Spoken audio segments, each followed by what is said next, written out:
আসসালামু আলাইকুম, সবাই কেমন আছেন? আশা করি সবাই ভালো আছেন। আজকে আমি একটা নতুন ব্লগ নিয়ে আসলাম, নতুন একটা টপিক নিয়ে।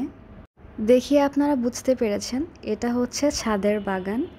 এই বাগানটা আসলে আমার আম্মুর। আম্মু শখ করে একটা দুটা গাছ লাগাতে লাগাতে আসলে অনেক বড় বাগান হয়ে গিয়েছে ছাদে। দেখতে দেখতে এখন কোনো গাছই বাদ আছে বলে আমার মনে হয় না। এই আখের গাছগুলোও শখ করেই লাগানো হয়েছিল। অন্য বাড়ির ছাদে দেখতে সুন্দর দেখা যায়, তাদের দেখাদেখি এই গাছেরও শখ হয়ে গেল। এই গাছকে কেউ বলে গ্যান্ডারি, কেউ বলে আখ, যার যেটা ইচ্ছা আসলে সে সেটাই বলে। যেটা থেকে তৈরি হয় চিনি আর হয় গুড়। দেখতে দেখতে আখের গাছগুলো বড় হয়ে গেল, খাওয়ার উপযোগী হয়ে গেল, তাই 3-4টা কেটে ফেলা হচ্ছে। গাছের গোড়া থেকে প্রচুর চারা বের হচ্ছে। কিছু গাছ কেটে সরিয়ে ফেললে চারাগুলো দ্রুত বড় হয়। ছাদে আমাদের প্রচুর গাছ, আলহামদুলিল্লাহ। সেখান থেকে ফল এবং সবজিও আসে প্রচুর, মাশাআল্লাহ।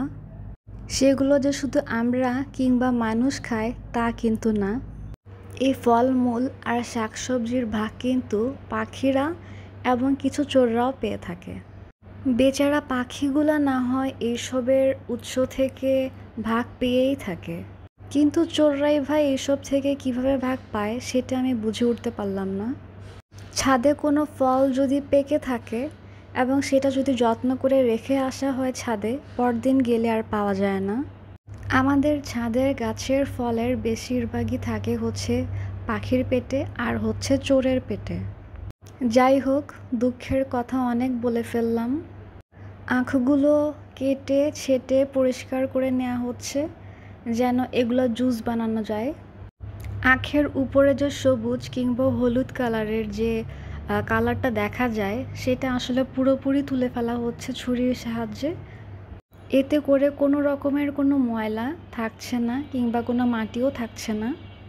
দেখাই যাচ্ছে হলুদ কিংবা সবুজ রঙের আখ হয়ে গেছে সাদা কালার। আখের যে মেশিন থাকে বাজারে সেটার সাহায্যেই আসলে জুসটা করা হয়। বাসায় যে আমাদের ব্লেন্ডার থাকে সেটা দিয়ে কিন্তু এটার জুস বানানো সম্ভব না, তো এটা বাহিরেই পাঠানো হয়। অনেকেই হয়তোবা বলবেন যে এটা তো পুরোপুরি তাহলে আনহাইজেনিক হয়ে গেল। আমরা যেহেতু বাসায় এটার জুস বানাতে পারছি না, এটাই একমাত্র ওয়ে। তাহলে বাসায় আনার পর জুসটা একদম ফ্রিজে রেখে ঠান্ডা করে বরফ দিয়ে তারপর আমি খাই। আমার বাসার সবাই এইভাবেই খেয়ে থাকে। কেউ চাইলে এটার সাথে লেবুর রস আর পুদিনা পাতা মিক্স করে খেতে পারেন। আমাদের ছাদের আখের এই রসটা খুবই মিষ্টি। আমার পুরোটা ভিডিও দেখার জন্য আপনাদের সবাইকে ধন্যবাদ। আল্লাহ হাফেজ।